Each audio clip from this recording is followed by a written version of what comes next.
Hello, Opening Pathways viewers. I'm so glad to be with you again. And I have a very special guest again today. I'm so excited that David Perry is joining me from David Perry and Associates. David does everything communications, PR, media. He's based in San Francisco, and Palm Springs reaches much farther than that.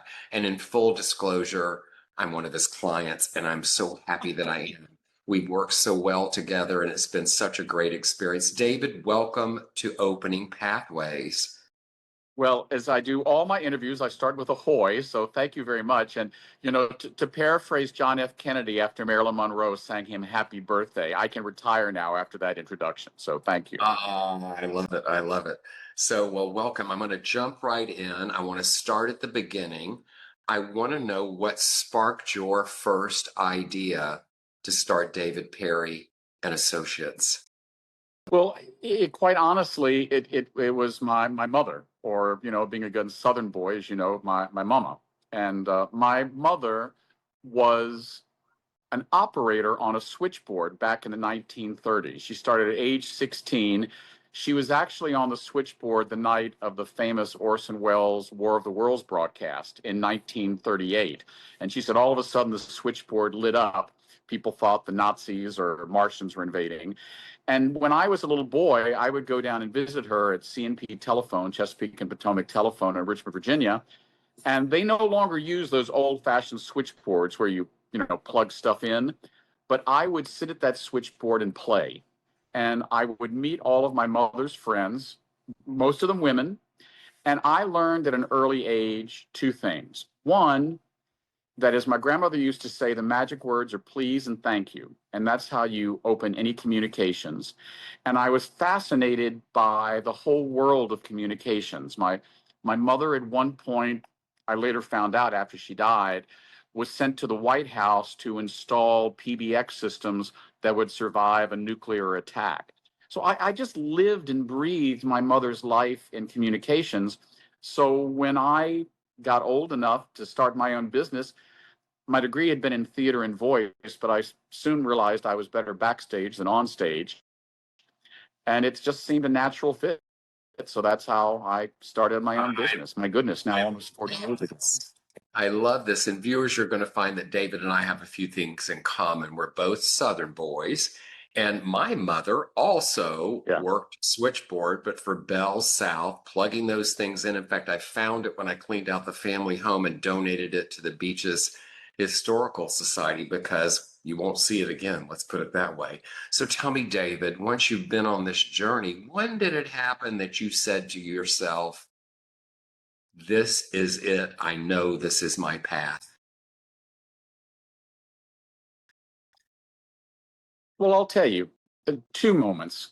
Right after I graduated college, I moved to Washington, D.C., and my first job was at the National Endowment for the Arts. And I was working for a gentleman named Marvin Liebman, who at the time was quite famous. He was a head of public affairs, and he later wrote a book that became quite noted called Coming Out Conservative. He was a gay man. He was best friends with Bill Buckley and the Reagans. I remember my first day at work, I opened a letter and it said, "Oh, Marvin, we're so sorry you were feeling sick. Ronnie and I will miss you." I was like, oh my God, I have landed in a nest of Republicans. And then he said one day, "You only interrupt me in a meeting if Bill Buckley calls." Bill Buckley called. So I turned to my dear friend, who was the deputy chairman of the NEA, who got me the job, my mentor, the Reverend Anthony Turney, now ended up as a reverend. And I said, I can't work with all these Republicans. And Anthony, who was a good Southern Democrat like me, or British Democrat, said, "David, you will learn that you will learn more in life from people with whom you disagree than with whom you agree." That was one turning point. The second was years later after I moved to San Francisco, and I did the first ever PR for a little play I know you've heard of called Angels in America. And Yes. Angels in America was commissioned by the Eureka Theater in San Francisco, and I did the first ever PR on it. And it was transformative to me to see how, even before the play came out, how talking about it, getting journalists to talk about this play, because I kept telling them watching rehearsals, I said, this play is not only going to be important it's going to win the Pulitzer Prize, which it did. And that was when I realized the power of how a communications message can really reach an audience. So those two moments I've thought about many times over the years. Love this, love this. So tell me this, when you look back to the person who started on this journey and today, what's fundamentally different about who you are? Well, I don't think in one sense I've ever, well, the short answer is I've learned a lot.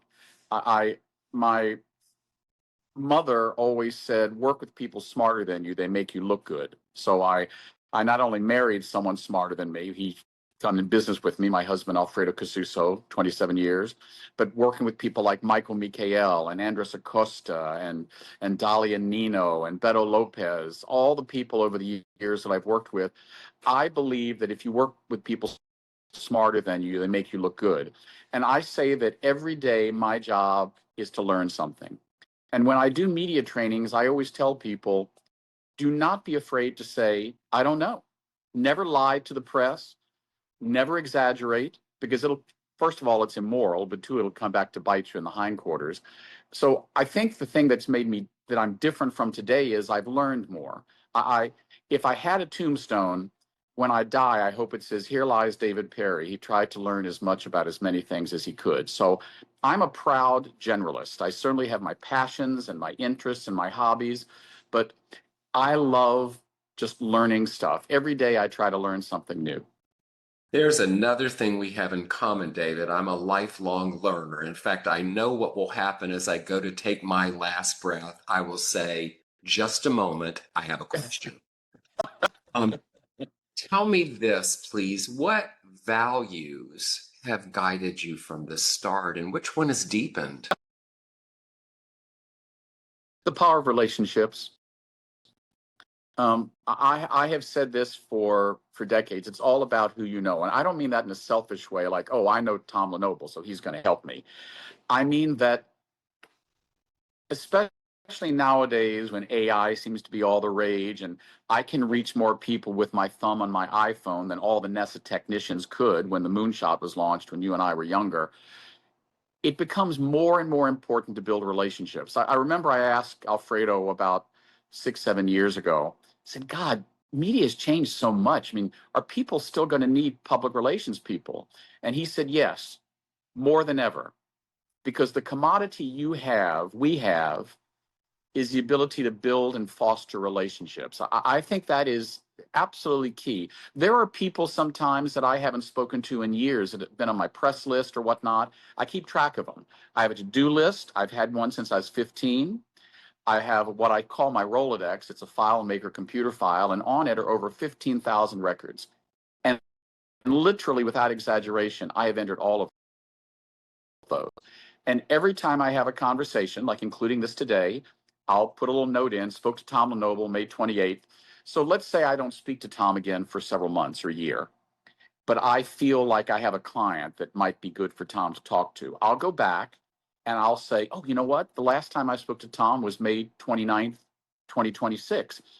I think it's important to not only have those relationships, but document them because our brains can only hold so much without spilling over. Isn't that the truth?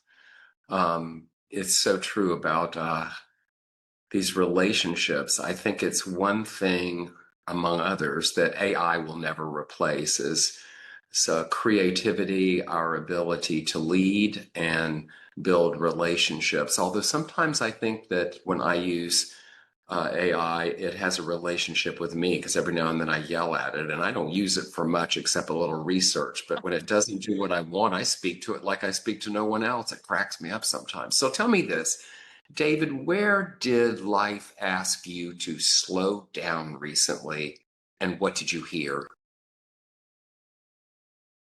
Well, I would say right now I'm dealing with it right now. I'll be 65 on November 1st, day after Halloween. And about 3 years ago, Alfredo and I were hiking, which we love. Alfredo and I always say, my vision of heaven is an eternal hike with my husband through some fabulous countryside in Sonoma County or near Palm Springs or Spain or Scotland. I just love hikes. because when we hike, we tend not to talk, we just walk and take it in. And about 2, 3 years ago, we were in Scotland and we were walking to this beautiful natural cascade, and my leg just felt like a pin had been stuck in it. I said, I can't go on. He said, oh, your muscles? I said, no, it's not my muscles. It's something else.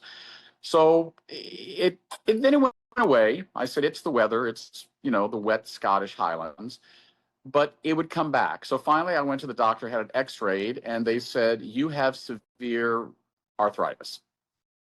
I was like, oh, okay. Well, what do you do with that? Well, you kind of live with it until you're old enough to get a hip replacement. That made me slow down and also appreciate that we're not mortal. So, now I walk a little stiffly. I realized that at some point, yeah, I'm probably going to have a piece of metal or plastic in my body. I think it was my body telling me to slow down. And it reminded me of something my grandma used to tell me when I would get really sick with a flu or a cold, which about every 2 years when I was young, I would get. I mean, I don't get kind of sick. When I get sick, I get sick. I'm out. And I try to stay in bed. And my grandmother always said, that's your body telling you to slow down. So I think, nothing to the challenges you've had, dear Tom, but I do think our bodies tell us to slow down. And yes, we need to push through it, but sometimes we need to listen to our bodies. Yeah, I agree with you. It starts out as a little tap, tap. I'd like to get your attention. And when we don't pay attention, life gets out the 2x4 and wakes us up. So don't worry, David. I have a few of those bionic parts are going to be great. So tell me this. Yeah. How has your relationship with risk changed as your business has grown over these years? Well, I always say the great thing about working for yourself is you can't fire yourself. And the bad thing about working for yourself is you can't fire yourself. You do everything. And my grandfather always said, I didn't know him. He died before I was born, but my grandmother repeated his advice, which was the most important thing is to love your work. And if you can't love your work, you should do something else. Actually, one of my favorite phrases is from Kahil Gibran, the prophet. Work is love made visible. And if you cannot work with pleasure, better to sit at the gates of the temple and accept alms from those who work with joy. I think the most important thing is to enjoy your work. So for me, the most important thing is enjoying my work. I don't know if that answered the question again. You did. And I love this answer because, I talk with a lot of clients that are in this space of they're working too hard, the demands are so much, and some of those things are very true. But often when we get to the core of it, they really just don't like what they're doing. And I don't know about you, I Yeah. do know about you. We work a lot in this life. We should enjoy it and get some satisfaction of it and have that work and play kind of play with each other every now and then. Yeah. I just realized that I really didn't answer your question, but risk, how does risk play? I mean, the riskiest thing I ever did was starting my own business. I had no guidebook. I just did it. I learned along the way. So risk for me, in a sense, I guess every day is taking a risk, but I know it sounds silly. Well, maybe not to you, but I've always had a deep faith in that. And I had an Eastern teacher for 6 years, and she always said something that I literally repeated. It's one of my mantras every day. The only thing you can bring to every interaction, including this, is your energy and your attention. And if I am bringing my energy and my attention to anything, even if I've had a bad day, it doesn't matter. If I know that in that moment, tired or whatever, that I'm doing the best I can, if I know I'm doing the best I can, it doesn't matter what anyone else thinks. So my embracing risk has made me, in a sense, more confident. I've always known that I will be able to do whatever I need to do. And some of that comes from just who I am, my grandmother, my mother, but also that Eastern teacher and a book that I've embraced over many years and read twice all the way through A Course in Miracles. Yes, yes, yes. Know it well. Know it well. We're getting ready to start a study group on the Course of Miracles here at the church I attend on Maui. We have a teacher here that wants to restart it. It's done many times in the Unity Church. So yes, it's so very, very valuable. Thank you for bringing that up. Viewers, I hope you'll check out the Course in Miracles. If it speaks to you, go a little deeper. If not, there's other things to look at. David, I'm interested. What did last year strip away and you're glad it's gone? Oh my goodness, you're such a good interviewer. You always ask questions that I've never been asked before. What did last year strip away? Uh, I think last year stripped away the idea that suddenly I was no longer young. I realized it. You know, it's something when you look ahead, as I say, I have my to-do list. So for the last few years, it was, oh, I'm going to be 65. I'm going to be 65 in 3 years. Oh, and next year. And suddenly it's this year. So suddenly I realized that it's not about being old. It's about being in a different part of life. But I don't need to compete with 20, 30, or 40-year-olds, or even now 50-year-olds.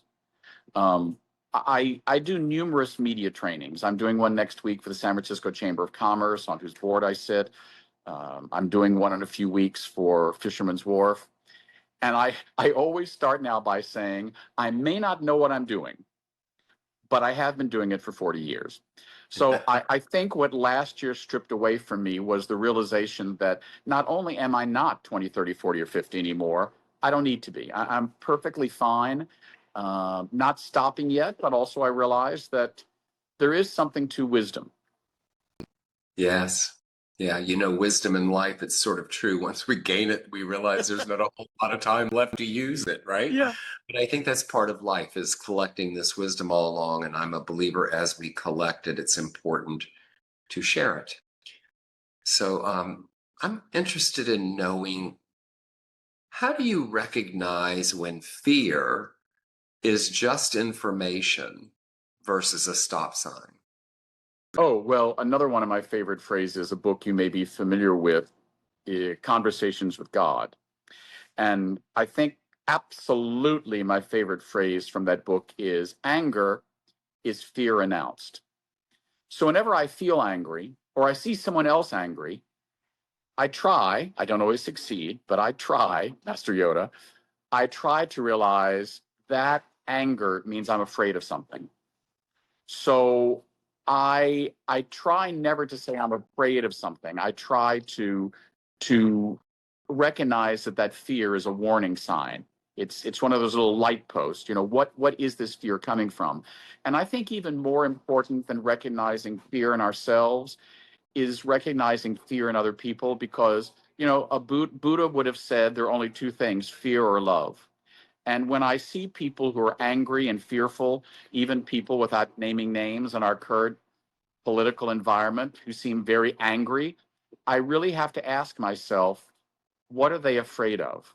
And how will those of us who maybe are fearful because of what we see, how can our understanding their fear lead us to a better place? I mean, that probably Yeah. sounds very ethereal, but I really believe it.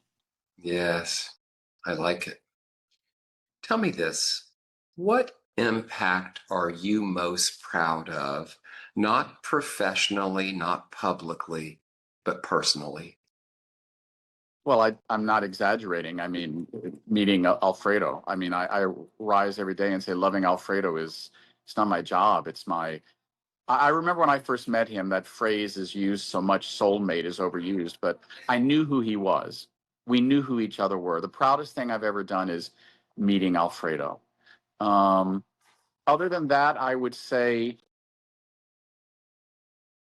remembering my mother and grandmother. Every day I think of them and remembering them and knowing what it was like to be two strong women in a period when it was hard. My grandmother, born in 1898, poor. You grew up in, I mean, dirt poor too. So did my family, on a farm with no running water or electricity. My mother, during the 1940s and 50s, one of the first women executives at C&P, one of those baby bells like you were talking about. That wasn't easy. I'm sure she was really pretty and had great legs, and I'm sure that she got hit upon, but you didn't want to mess with her. My mother was like that character in Frozen. When she would get strong, she didn't yell or scream.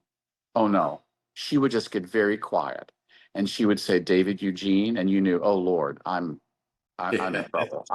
I'm in trouble. I know that well. I got the Thomas Berry and I knew something was coming. Uh, knew something was coming. So boundary has become essential to your sustainability. Oh, on with rare exceptions, on Friday afternoons at 5, I put on my email responder. There are exceptions if I have an event over the weekend, like did last weekend. Obviously, I'll work. But I started this about 4 years ago. On Fridays at 5, I put my email responder on and say, we are closed for the weekend. I will return all calls first thing Monday morning, or if it's a 3-day weekend, first thing Tuesday morning. And then I do say, if this is an emergency or a journalist on deadline, you may text me. I set those boundaries for myself. I don't say call me. I can only do a good job if I take time to rest my brain and my body. And I have seen too many people who say, "Oh, well, I can be connected 24/7."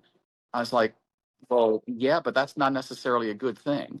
Yeah, I think that that break, that time for rest and renewal makes us much sharper and more effective. I'm a big believer in it.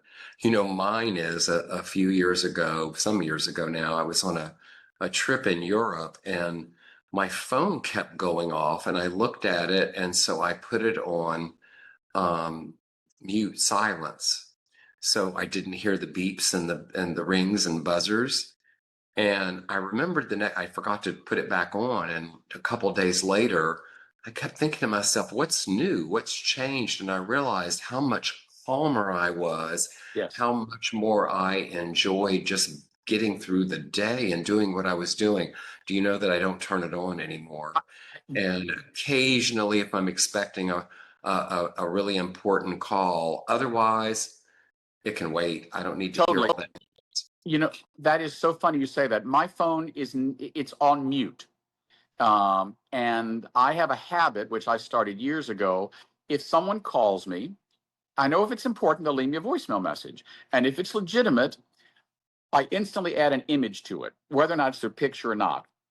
So the next time they call, if a phone call comes and there's not some sort of picture attached to it, I know, to your point, it can wait. We can only be attentive if we give ourselves the space to be attentive. I had a friend, I still have a friend, well, I won't name her because she'll swat me. Every time someone calls, she answers the phone right away. And she's always stressed about it. Like, if you wait, actually let the person who's calling say what they need to say. Give yourself time to respond. So I'm totally with you on that. Yeah, yeah. I think we have better interactions. I think we respond in a much more appropriate fashion when we've had a moment to think about what the call was, unless you're expecting it, of course, and it's something important or Totally. someone special is calling. Tell me this, David, have you ever said no to growth because it wasn't aligned? Oh, yes. I have only fired 2 clients in my life. One of them was because after I took them, and it was a very, well, I'll tell you exactly who it was. It was a reproductive health clinic, very well respected. It was a great client. And the doctor was one of the foremost reproductive doctors in the world, helping, IVF and all that. But at the same time, I was doing pro bono work for an adoption agency working with special needs kids. And I suddenly realized I was very passionate about the work working with special need kids, a lot of whom were adopted by gay parents. That was kind of the unspoken secret of the 80s. Oh, gay parents they're not looking for just a blonde, blue eyed newborn. They want to raise a family. And I suddenly realized, as noble as the work of this fertility clinic was, I just didn't have the passion for it. I'm like, there's so many millions of kids out there looking for a home. So I fired them. They were very nice about it, but said, have we done something wrong? I said, no, you've done nothing wrong. I referred them to someone. It's just I realized that I have another client right now that is taking all my energy from me with this. The other time I only fired a client was there was a group that was very dismissive and mean to a member of my staff. And I Mm, called them and I fired them right away. And they said, "Oh, well, this had nothing to do with you." I said, "It has everything to do with me. Thank you for." I said, "Thank you very much. You will need to find representation elsewhere." yes, yes. I love this. We are, those of us in leadership positions always need to remember we're only as good as our team, and our team is Totally. only as good as we represent them and care for them. Same for customers, same for so many things in life, right? David, what does renewal look like for you beyond rest and a day off? How do you renew?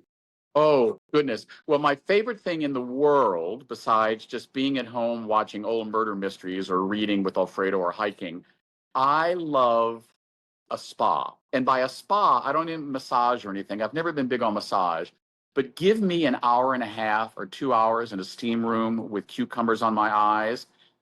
I'm a new person. And the best one, literally, and I've been to them all around the world, to this day still in San Francisco, is the Kabuki Hot Springs. You Yeah. go in, you are not permitted to talk, you are not permitted to have your cell phone. They play this just lovely, soothing Eastern music. They serve this lovely herbal tea. There's a beautiful, huge steam room, very clean, gets hot. There's a sauna. You can lay out. And it's one of the only things in San Francisco that not only is exactly as it was when I moved here in 86, it's even better because after COVID, they started taking reservations. You used to just, you would go and by 11 o'clock in the morning, it was packed. So now you have to get 2 hour segments, 2.5 hour segments. So it's never too crowded. And whenever I'm able on a Thursday or Saturday, those are men's only days. They have women only, men only, and co-ed. And I go on Thursday or Saturdays. I try to get there as soon as it opens at 10 a.m. And I lay down and I know for 2.5 hours, nothing is going to interrupt me. No, Mhm. it is so renewing for me. I love this. It's so important. I get renewal from walks in nature. I listen to no music. I just am present. And the olden days when we had to defrag our computers, now they do it automatically. It's like a defrag for my brain. It Right. just clears out so much and I'm refreshed and ready to go again. David, tell me this. What does legacy mean to you at this stage of life? Well, I have a lot of theories, not theory. I'm not afraid of death, but I'm always fascinated by it because I think right now, if I were to drop dead right this second in front of you, I wouldn't know it. I mean, so what is everything I have done? What does it mean? Not ego wise, but would I have a memory of living if I died? I think about it a lot. So I don't worry about what my legacy will be, but I do know if I don't, if I die and there is no other, I do hope that the Rainbow Honor Walk, which legitimately was the one good idea I had besides Alfredo, the world's first LGBT Walk of Fame, that will outlive me. We now have a board in place. There are 44 plaques in the sidewalks of Castro in San Francisco. That legacy of teaching about LGBTQ heroes and heroines that have gone before, that's something that's been passionate to me since I had the idea in 1994. And right out, I'm in Catch Restaurant now, one of my favorite places, where the Names Project quilt actually started in this spot. Right outside is a plaque to Barbara Jordan and to Frida Kahlo and to Divine and to Jose Saria. So that is a legacy that I, in all modesty, admit to having and being proud of. But I guess I won't be here to have anyone tell me if I get a plaque or not. I don't know. Yes, I guess not. Or maybe you never know what we know, right? That's the Yeah. great mystery. I love where you are today. I first stepped foot in that space in 1985 when my brother was dying of AIDS at San Francisco General in the famous Ward 86. And was in awe of what I saw, and recently was invited by two of our great leaders of our nonprofits, Tyler Tamir, Dr. Tyler, and John Cunningham, to go and Oh, the warehouse and actually see my brother's quilt, which I hadn't seen in about 25, 28 years. And I think that the Rainbow Walk, I know I'm involved in the renovation of Harvey Milk Plaza, these things where we be sure that we are remembering, and for the future, making sure no one ever forgets the legacy of the people that have come before us and who trailblazed for us. So I love that you're in that restaurant right now. yeah, real quick, if I can just for a second, I remember vividly the first time I came here. It was 1988. I had just gotten my job at San Francisco Opera, and there were a lot of pictures in the windows of cliffs and all the things on Castro of men's living with Kaposi's sarcoma. It was the darkest days of the AIDS quilt or the AIDS pandemic. And I walked past, and there were all these people in here with sewing machines right where I am now, making quilts. And I came in, and a voice from right up there where I can see now called down and said, "Can I help you?" And I said, "Yeah, I've just moved to town. I'm looking to volunteer for something. I felt that I should do something." And they said, "Well, what do you do?" I said, "Well, I'm in the PR office of the opera." They said, "Oh, that's great. The PR committee is meeting right now. Come upstairs." It was Cleve Jones and Mike Smith, founders of the quilt. So as I recall, they gave me a news release to write or something. And after I was done and was ready to leave, I said, "So when did the PR committee start?" And Cleve said, "When you walked in." I love it. In true Cleve fashion, right? Yeah, For yeah. those of you who don't know Cleve, you should look up his history and legacy of what he has done for this community and beyond. David, I'd like to know, I have a couple more questions for you today. What have you learned about trust on this journey?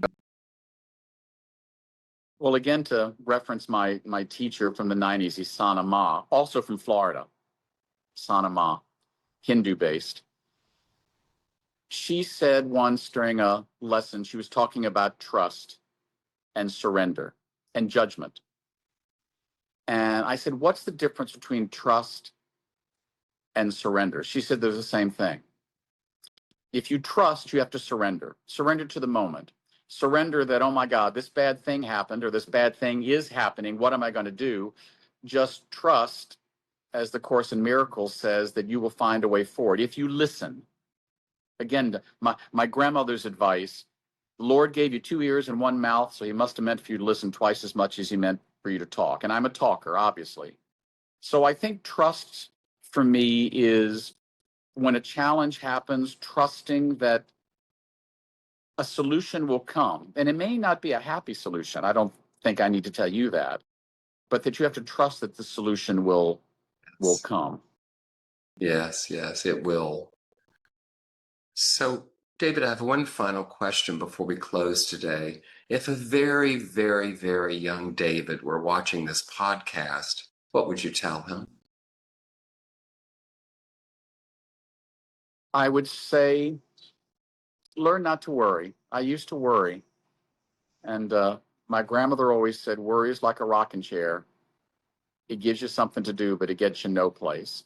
So I think if a young David Perry was looking at this, I think he would realize that your grandmother was right, that worry gets you nowhere. David, I'm starting to think we had the same grandmother. We might have to do some DNA here lately. So Yeah, tell well, you me, know, us Southerners, we're all related. it's true, especially in the sayings we have, right? Yeah. I've heard a few even new ones lately that are mind-boggling. I don't know how I missed them, but there are many. David, how can we find you? Well, the easiest way, you can go to my website, davidperry.com. You can find me on Twitter and Instagram, David Perry SF. And my email is news, because that's what I try to do, produce news at davidperry.com. And I love getting email. I type wicked fast, so I'll always get back to you. Love it, love it. David, thank you for being on Opening Pathways today. No, it's a great honor, and I really am honored to do this during Pride Month, which is always meaningful, and working with you really without BS has been a true grace to me. Yes, thank you so much. And to my viewers, This is Tom Lenoble, and I'll see you next time.